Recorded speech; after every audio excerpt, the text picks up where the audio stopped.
Muito boa tarde a todos os amigos da Leandro Stormer. Não está funcionando minha câmera. Saca fora. Sai fora?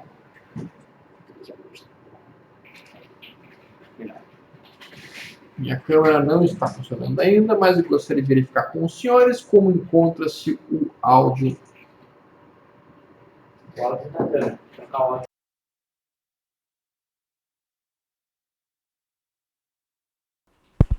Agora sim, como é que está o áudio e o vídeo? Acredito que melhorou. E com isso nós possamos iniciar nossa conversa, nosso bate-papo sobre operações de position. Inicialmente, então, nós vamos falar sobre gráficos semanais e a partir disso, então, poder estar conversando sobre aquelas operações que têm um prazo um pouco mais longo, um prazo um pouco mais esticado. Tem sido extremamente difíceis as operações no prazo mais longo, já que o cenário político e econômico tem mudado com uma velocidade tão brutal que realmente não tem sido uma tarefa muito fácil determinar os rumos do nosso mercado num prazo um pouco mais longo. Vamos inicialmente olhar o Ibovespa. Isso pelo menos está relativamente fácil de ser determinado. O Ibovespa perdeu uma zona de suporte, que era o fundo em 44.329 pontos. Então, isso é um retângulo rompido para baixo e que empurra o nosso mercado imediatamente até a próxima zona em que haverá pressão de compra. E isso encontra-se apenas na faixa, dentro do Ibovespa, na faixa de 36 mil pontos. Ou seja, temos um caminho relativamente livre, sem grandes suportes até essa região. É bem provável que haja algum tipo de repique, que haja algum tipo de movimentação de alta de 1 ou 2 semanas, mas isso, efetivamente falando, seria apenas um repique dentro de uma tendência de baixa, já que os topos e fundos do nosso mercado atual são topos e fundos descendentes, tá? O que estabelece uma tendência primária, secundária e terciária de baixa e, portanto, dificulta completamente todas as operações de compra que estejam desenhadas nos papéis que seguem esse mesmo tipo de tendência. Exatamente sobre isso, sobre como operar e o que operar, quais setores dar maior importância no primeiro semestre de 2016, quais ativos estar olhando com maior atenção, será o assunto de um evento realizado no dia 14 de janeiro de 2016, aqui na sede da Leandro Stormer, no prédio FK, na frente do prédio do Shopping Iguatemi, onde então eu e o Vlad estaremos discutindo, conversando sobre quais são os setores que mais chamam a atenção, quais são os setores que mais devem ser trabalhados no primeiro semestre de 2016, frente a todo o cenário econômico, frente a todo o cenário de tendências e frente àquilo que nós estaríamos entendendo como situação de mercado. Vai ser interessante trocar uma ideia, bater um papo, conversar a respeito, tá? E conhecer pessoalmente todos vocês. Aguardamos vocês presencialmente, isso não será transmitido, será um evento realmente presencial. Ok? Muito bem. Dito isso então, e entendendo isso dessa maneira, nós estamos observando a primeira semana do ano de 2016, perdendo uma zona de suporte fundamental, que foi a mínima do ano passado, perdendo a mínima de dezembro, estabelecendo um viés completamente baixista para a semana. E se nós seguirmos a ideia do barômetro de janeiro, nós estaríamos estabelecendo um viés baixista para o ano inteiro, que é o que o barômetro de janeiro preconiza. A direção que a primeira semana do ano cumpre é a direção que o resto do ano inteiro irá cumprir. Se for isso, então nós temos um ano eminentemente baixista. Dito isso, então vamos olhar dólar futuro. Bem verdade que a movimentação de pressão de venda observada ao longo dessa semana foi muito ocasionada pela crise da China, com os 2 circuit breaks que os chineses tiveram, e ao mesmo tempo também ocasionada pelas dificuldades observadas aqui, economicamente falando, de uma maneira mais interna. Vemos o dólar futuro trabalhando em tendência de alta, são topos e fundos ascendentes, estamos batendo no topo anterior em 4,098, a tendência é testar o topo anterior em 4,25. Tá? A média móvel de 20 funciona como suporte. Tá? E esta região, então, especificamente, segue a movimentação de alta do dólar. Tá? Não há sinal, por enquanto, de mudança da tendência do dólar. Nós tivemos um advanced breakdown, na verdade, acontecendo. Esse advanced breakdown aconteceu aqui, ó. E era uma sinalização baixista. Na verdade, uma sinalização baixista. Que ainda não deu sinal de venda. E o sinal de venda perfeito no dólar vai acontecer quando o FR14 bater aqui nessa linha e virar para baixo. Vai ser o sinal de venda perfeito do dólar, coisa que ainda não aconteceu. No gráfico diário, nós já tivemos o Advanced Break Up.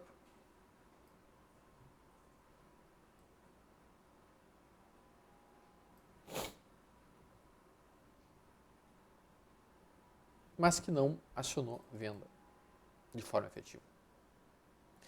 Pergunta do Neto. Stormer, acabou a área de renda fixa da LS, por que não há mais chat de renda fixa? Obrigado. Não, claro que não. É que assim, nós tivemos, Neto, Natal, Ano Novo, feriado, cacete a quarta.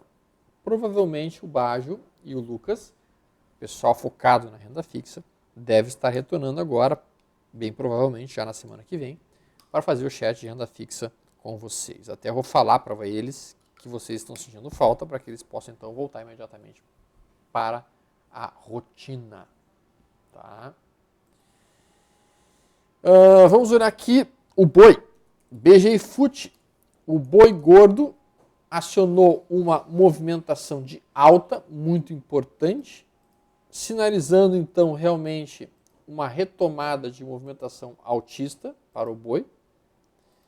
Essa situação, ela fez a média móvel de 20 inclinar, fez um ponto contínuo primeira visita, e agora o alvo do boi, basicamente, nós vamos considerar a movimentação que ele vem cumprindo, é buscar esta perna inteira de alta, projetada para cima até nada. O alvo fica sendo 151,81 para o BGI FUT. Já pode ser operado o BGH16. Tá, o BGH16, que tem uma liquidez relativamente, ele é recente, digamos assim, no gráfico diário e no gráfico semanal.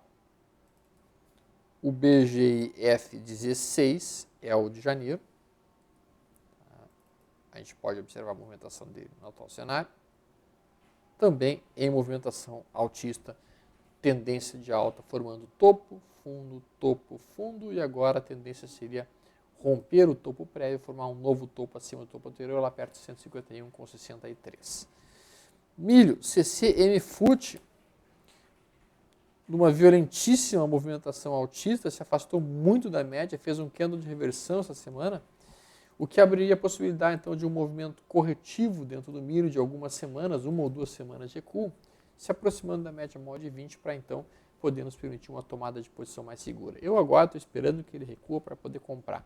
É o que eu estou esperando fazer dentro do milho. Tá? É o que eu estou buscando.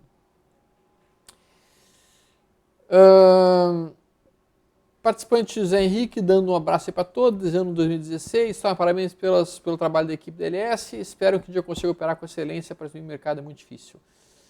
Henrique, infelizmente o mercado é difícil sempre, mesmo para pessoas extremamente experientes ou com muito tempo de mercado, como por exemplo eu, para o Bizi, para o Vlad. Se tu perguntar para nós assim, é fácil operar, Alexandre? A nossa resposta honesta sempre: a atividade de operar dentro do mercado é uma das mais difíceis que existe no planeta. Nós estamos competindo contra os cérebros mais inteligentes da face da Terra, contra os robôs mais rápidos da face da Terra, e, portanto, não é algo muito simples. É algo que requer realmente uma gigantesca dedicação. Parceiro Manuel Charles, boa tarde, Stormer. Esse tipo 3 dá uma entrada com o candle de hoje sobre a média móvel de 21, mesmo estando no meio do canal de alta com o Ibovespa, indo buscar o fundo dos fundos. Como você observa isso? CTIP 3 no gráfico de semanal.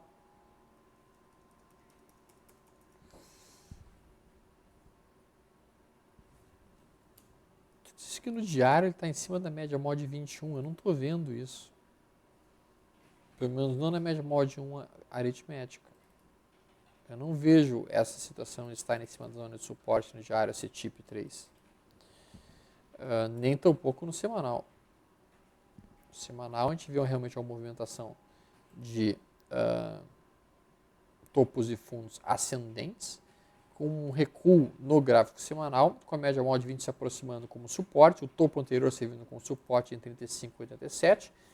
É um dos poucos papéis em tendência de alta dentro do mercado atual. Tá? Dentro dos critérios de excelência Carolina, ele encontra-se nos critérios de excelência Carolina para operações de compra. Tá? E, basicamente, ela está procurando por sinais de compra. O sinal de compra para ela no momento seria na ruptura de 37 com 38 e o stop ficaria abaixo de 35 e 86. Mas no momento atual, realmente, não vejo nenhum sinal muito fantástico, chamativo. Não. Realmente o papel está mais forte do que o resto dos ativos do mercado, mas nada que seja absurdamente gritante. Tá?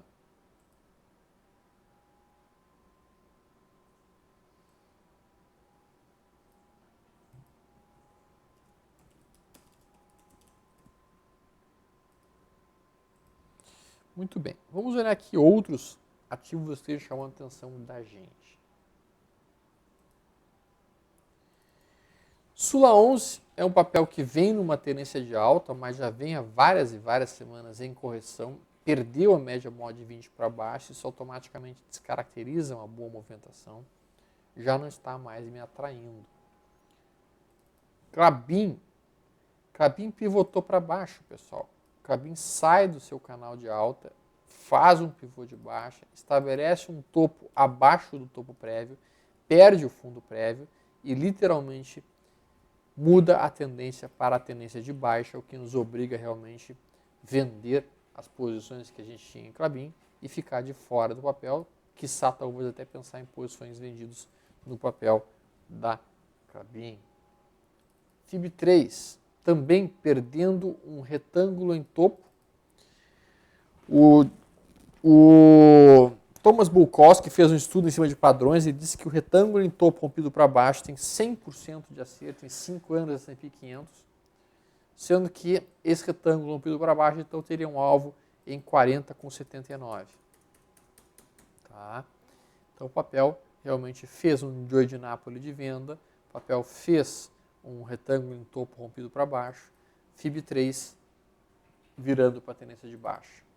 SUSB 5 ainda não fez isso, o SUSB 5 está um pouquinho melhor do que os outros ativos, mas o SUSB 5 faz um Joy de Napoli de venda. Tá? Não preciso nem colocar aqui a média móvel de 3 deslocada, que eu já sei que tem um Joy de Napoli aqui. Tá lá o Joy de Napoli. Ó. Linha acima da média, abaixo da média, acima da média, abaixo da média pela segunda vez. Joy de Napoli a ser acionado na ponta da venda na perda de 16,77. Então, mais o papel revertendo para a tendência de baixa. BRFS 3.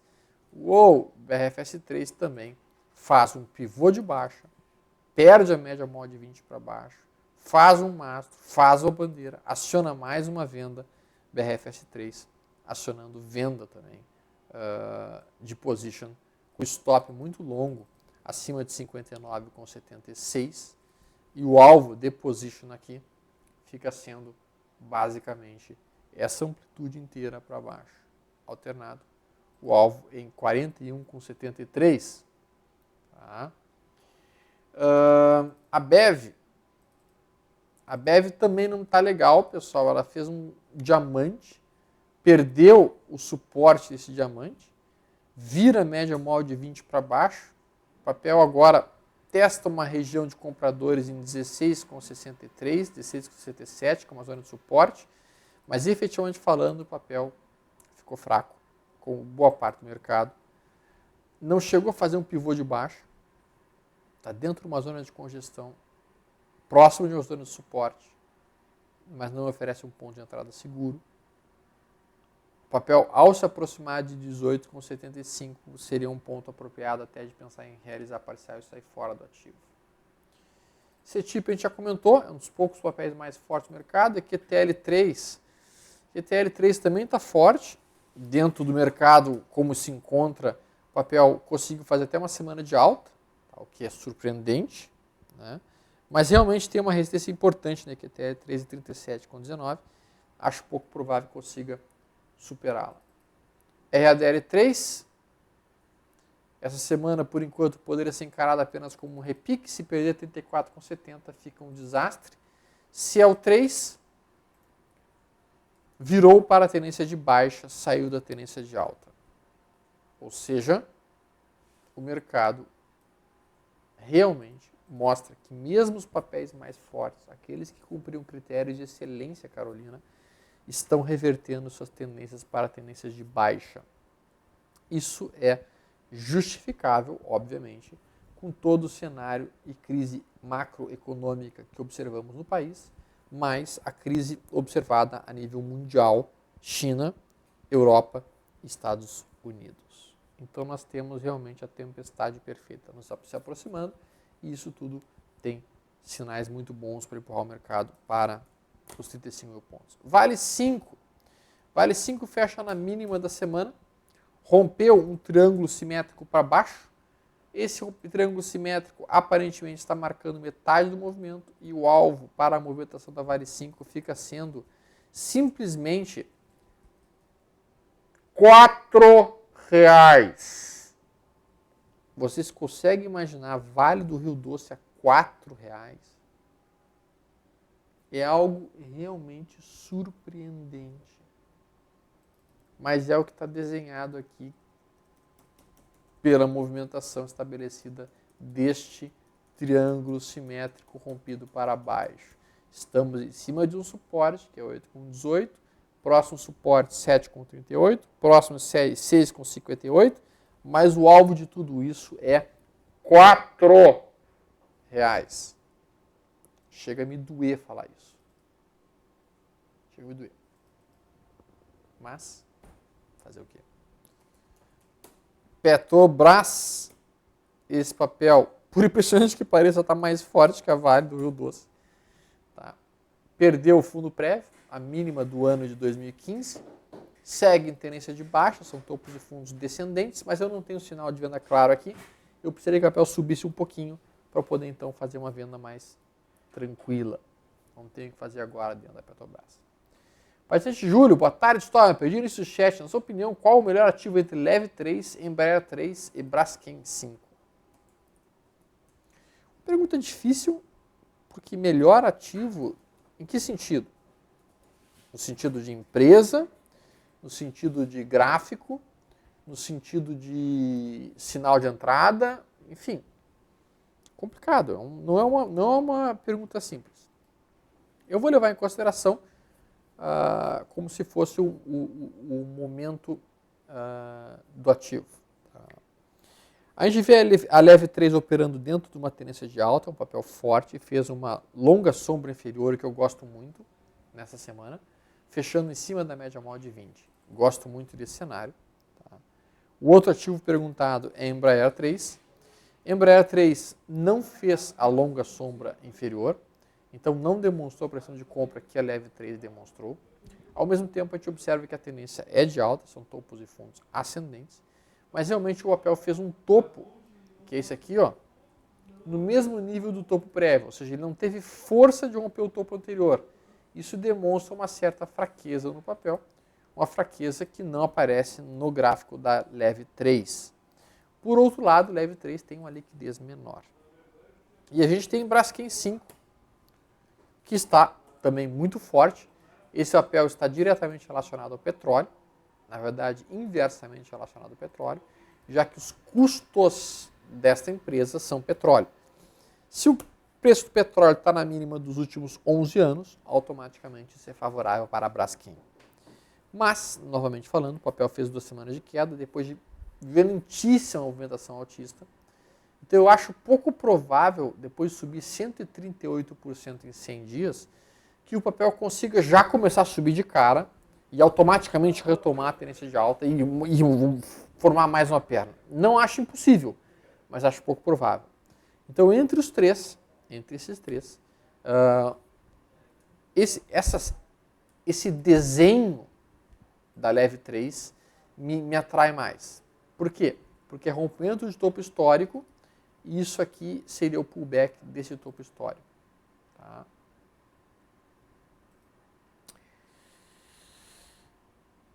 Stormer, dá para dar uma comentada em bancos? Bancos. Começamos pelo Banco do Brasil. O Banco do Brasil está em cima de uma zona de suporte muitíssimo importante.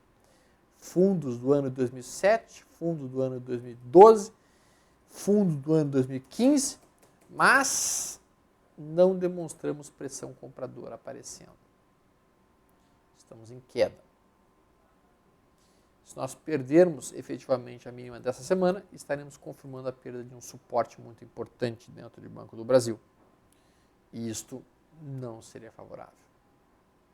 Na verdade, nós estaremos confirmando o quê? Um triângulo ascendente que foi rompido para baixo. Ele é mais fácil de ser observado no gráfico diário. Ó, um triângulo ascendente rompido para baixo. Triângulos ascendentes rompidos para baixo funcionam como padrões de continuação. O alvo é no mínimo a amplitude para baixo. Se o alvo for no mínimo a amplitude para baixo, então o alvo de queda de Banco do Brasil está em 11,94. Eu não tenho no momento atual um ponto seguro de venda.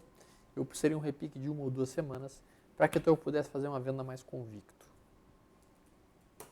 Bradesco perde seu suporte, surpreendentemente. Me surpreende muito essa queda de Bradesco, sendo bem franco com vocês. Tá? Perdeu um suporte muitíssimo forte em 18,71. Essa movimentação é uma movimentação inesperada. Tá? Uma movimentação que rompe uma linha de tendência de baixa, de alta, de longo prazo, que é essa daqui. É bem verdade que existe uma outra linha, que é basicamente essa aqui.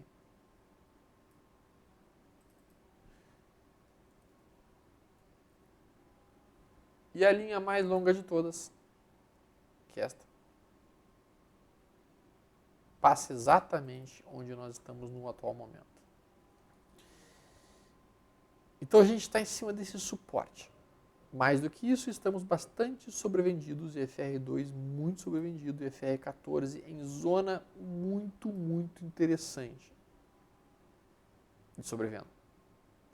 Percebam que no passado, todas as vezes que nós atingimos esta região, foi um ponto bom de compra. Aqui, aqui, aqui, aqui, aqui, aqui, aqui. Aqui, olha, e o momento que a gente está agora.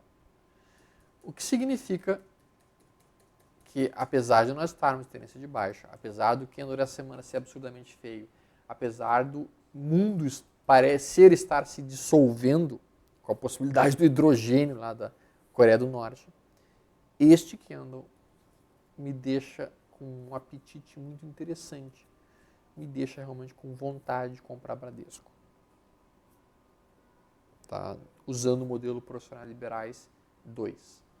Meu ponto de entrada seria a ruptura da máxima dessa semana que terminou. E stop ficaria na mínima dessa semana que terminou. Tá? Agressivo, eu sei. Mas eu estou levando em consideração que o Bradesco não vai quebrar. E que isso aqui é uma venda exagerada. Muito exagerado. Tá? Muito exagerado. Outras coisas que me levam em consideração para estar realmente pensando ou imaginando uma possível compra nesse momento atual. Observem, eu vou tirar todas essas linhas aqui facilitáveis para vocês. O tamanho dessa queda aqui, ó, foi uma queda de 50%. O tamanho dessa queda aqui, perdão, uma queda de 45%. Então a gente tem aqui um tipo de queda que é de 50%, aqui foi de 45%. Aí no passado, nos outros momentos de queda maiores, que foram aqui, por exemplo, mais uma queda de 50%. Aqui teve mais uma queda de 52%. Então a gente está vendo que é relativamente frequente para o Bradesco, quando eu digo frequente, uma vez a cada 4 anos, o papel recuar em torno de 45% a 50%. E aí formar um belo fundo, que foi esse fundo observado aqui, esse fundo observado aqui, esse fundo observado aqui. E que pode ser exatamente um fundo a ser observado nessa região. Então, observando isso dessa maneira, entendendo que a gente está com o nosso FR14 muitíssimo baixo, entendendo o afastamento em relação às médias mais longas, entendendo que o Bradesco não me parece que vai quebrar, muito antes pelo contrário, eu olho essa situação toda como uma oportunidade, tipo uma liquidação de Ferrari. Itaú, por sua vez, também, surpreendentemente, está querendo perder um fundo, que é o fundo em 24 com 47. Isso me chama muito a atenção. Nível de FR14 também bastante sobrevendido. Bastante sobrevendido. Níveis que nos anos anteriores usualmente marcaram fundos mais importantes.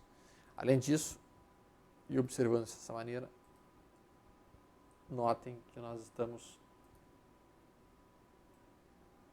grudados nessa linha de tendência de alta. Exatamente aqui.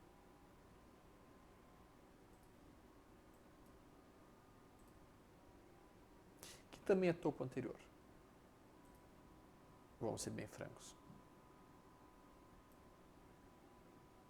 Que também é retração de Fibonacci.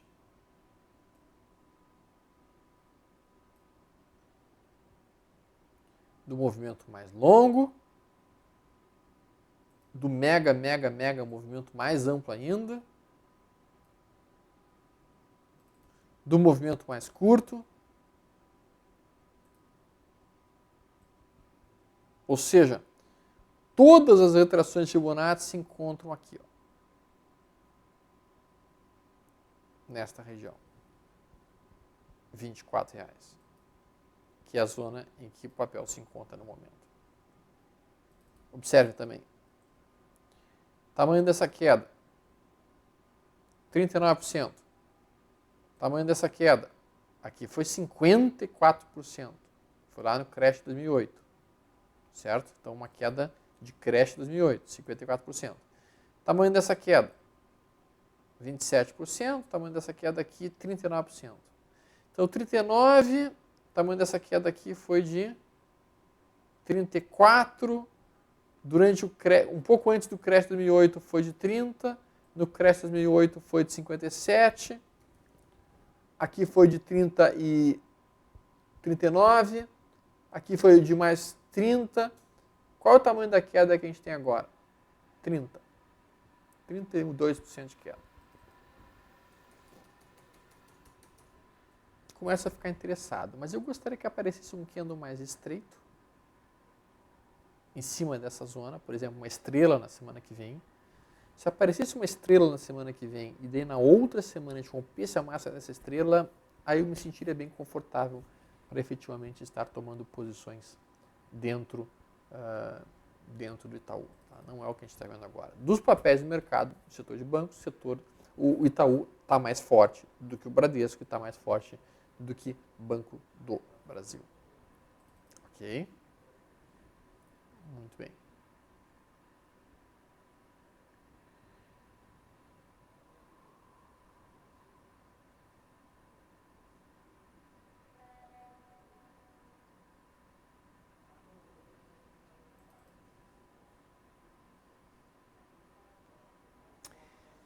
Essa semana, então, a gente teve de coisas ruins acontecendo.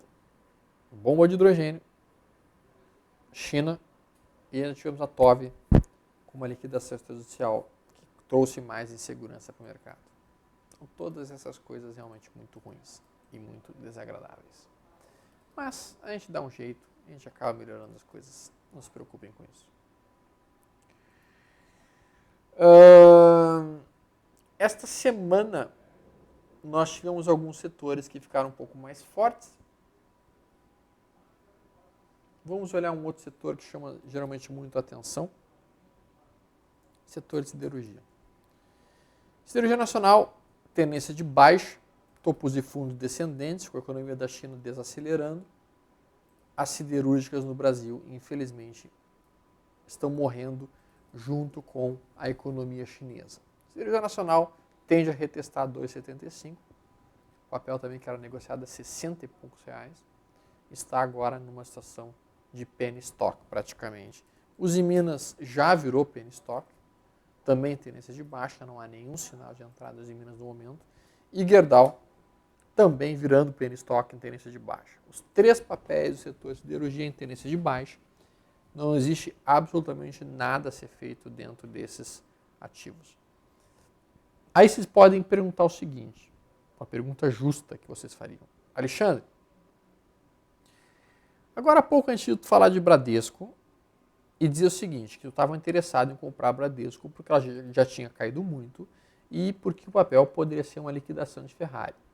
Tudo bem, mas não é o mesmo cenário da Gerdau? Observa que o próprio FR14 da Gerdau não está num ponto que tu diria que é um ponto muito apetitoso de entrada. Tanto o Gerdau, quanto o Siderurgia Nacional, quanto a própria Uzi Minas. Afinal de contas, não estão com os seus IFRs bastante sobrevendidos em pontos que tu consideraria interessantes de se procurar por uma posição de compra, assim como tu fez lá em Bradesco, ou assim como tu comentou em outros ativos? Não é verdade? É uma pergunta justa. Mas existe uma diferença brutal entre procurar uma entrada em Itaú, com esse nível de FR, ou procurar uma entrada em Bradesco, com esse nível de FR, ou procurar uma entrada em Siderurgia Nacional, ou procurar uma entrada em Uzi Minas, ou qualquer um desses ativos mencionados. Qual é a diferença fundamental deste setor para o setor apresentado agora há pouco, o setor de bancos? Por que vocês acham que eu estou pensando em talvez montar posições no setor de bancos e não estou pensando em montar em posições no setor de Uzi Minas, Siderurgia Nacional e Gerdau, se os gráficos do ponto de FR14 estão exatamente em pontos parecidos? O que vocês acham?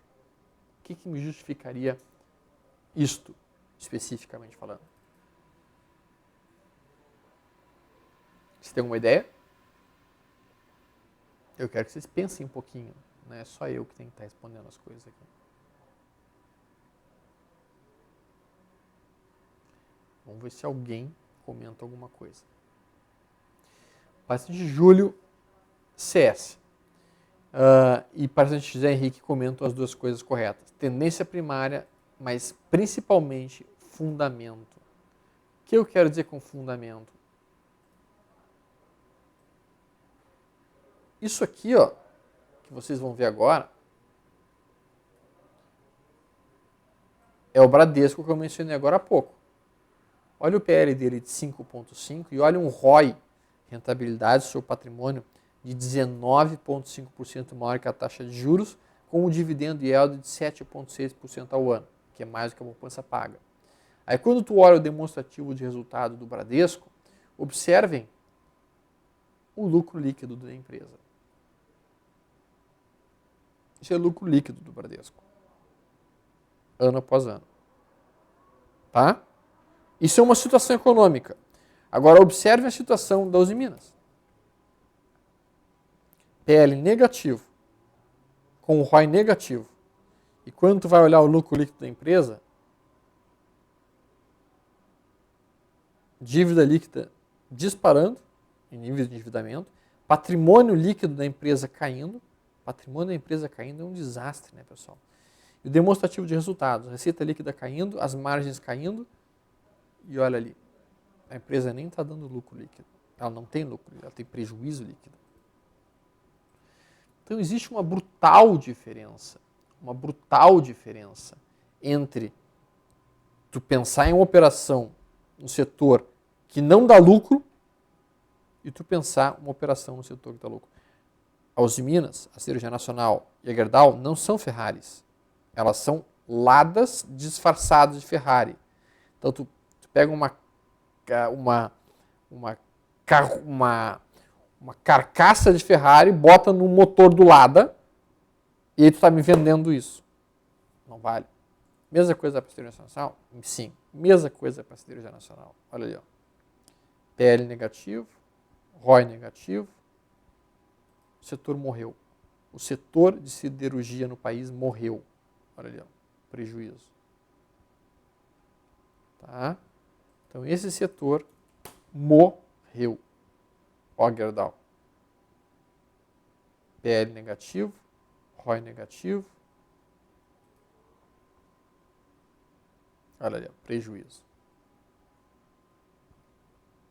Então, pessoal, quando a gente trabalha com positions, como as operações são de prazo mais longo, a gente tem que pensar muito bem o setor e a macroeconomia que a gente está operando. Pergunta da Eliane. Siderurgia está ruim e telefonia está pior? Vivit 4. Olha ali, ó. Vivit 4 rompeu um triângulo ascendente para baixo. A gente tem um papel bastante sobrevendido. O nível de FR está muito próximo de pontos eventuais de entrada. Mas vale a pena a gente olhar como é que estão os aspectos de dinheiro do papel. Você tem um PL muito alto e um ROI baixo. Isso é ruim. Significa que a prestação está caro em relação ao lucro que a empresa produz. Tá?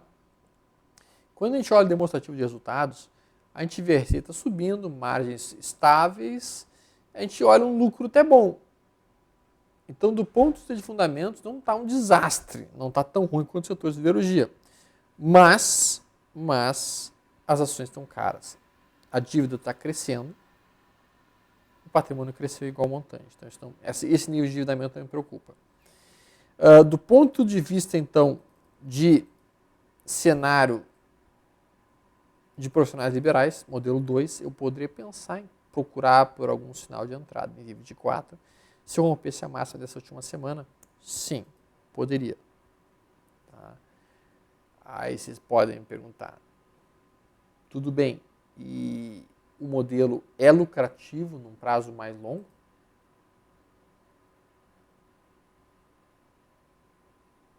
Vamos colocar aqui.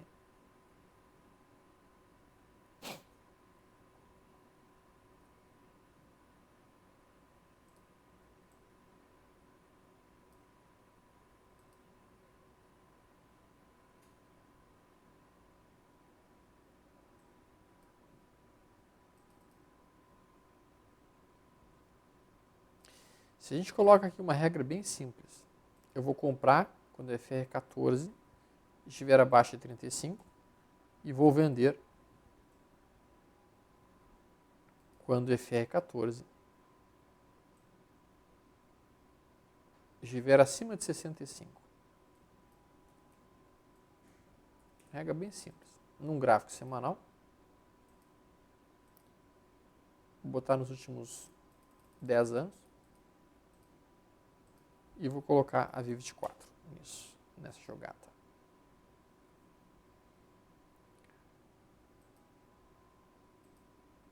Teria feito 2 trades apenas, os dois teriam dado lucro, a média de lucro foi de 24% em cada um dos trades executados. Tá? A base é longa, mas como eu coloquei um nível de sobrevenda muito baixo, você vê que raríssimas vezes o FR14 chegou nesse nível. Chegou uma vez aqui, outra vez aqui. Então a gente não conseguiu ter uma quantidade de trades muito grandes. Se a gente colocasse um nível um pouquinho mais alto de FR14, por exemplo, para entrar a compra, abaixo de 40, possivelmente nós conseguíssemos um maior número de trades. Agora a gente aumentar para 3 e tivemos 100% de acerto. Cada um dos trades acabando dando 19% de ganho. Se eu baixar um pouquinho meu nível de venda, não esperar que a FR vá para cima de 65, mas acima de 60, eu vou aumentar meu número de trades também. Veja que agora eu aumento para 4 trades, os 4 no lucro, meu nível de ganho foi de 15%. Eu ganho um pouquinho mais de dinheiro. Tá, então esse é um modelo que poderia ser operado, eventualmente. O problema é que gera um baixo número de sinais. Patente Fernando faz a última pergunta do chat de hoje sobre Evan 3. Evan encontra-se dentro de uma tendência de alta no gráfico semanal, com a média móvel de 20 virada para cima, está encontrando uma longa linha de tendência de baixa que se encontra como resistência principal aqui em 4,50. Está formando um triângulo. Para o lado que romper esse triângulo, vamos ter uma movimentação mais ampla. Se a gente conseguir romper o triângulo para cima, vai ser um belo movimento de alta. Se nós rompermos o triângulo para baixo, vai ser um movimento de recuo até 2,72 de novo. Então, traders comprados estão com seus stops abaixo de 3,84. E traders vendidos, obviamente, estão com seus stops de venda acima de 4,25, 4,23. Por lado que a gente conseguir romper, o papel deve se movimentar de maneira mais vigorosa. Tá? Considerando que todo o mercado está baixista, há um maior viés de queda da Evan do que um viés de alta da Evan, basicamente. Certo? Senhores, eu desejo então a todos vocês um excelente final de semana, muita paz, muita saúde, muita prosperidade para todos vocês, que vocês tenham um excelente ano de 2016. Para os que puderem estar conosco presencialmente na semana que vem, então, vai ser um grande prazer, um enorme prazer recebê-los aqui na Linus Torben, onde estaremos conversando sobre os melhores ativos do mercado para 2016. Eu quero deixar um forte agradecimento para o José, aluno nosso, que mandou para mim, nesse final de ano, um presente que eu gostei muito. Na semana que vem eu mostro para vocês. Ele mandou para mim uma Enterprise. E eu sou um fanático pela Enterprise. Eu agradeço muito a ele, então, muito obrigado. Para todos vocês, tudo de bom. Forte abraço. Até mais.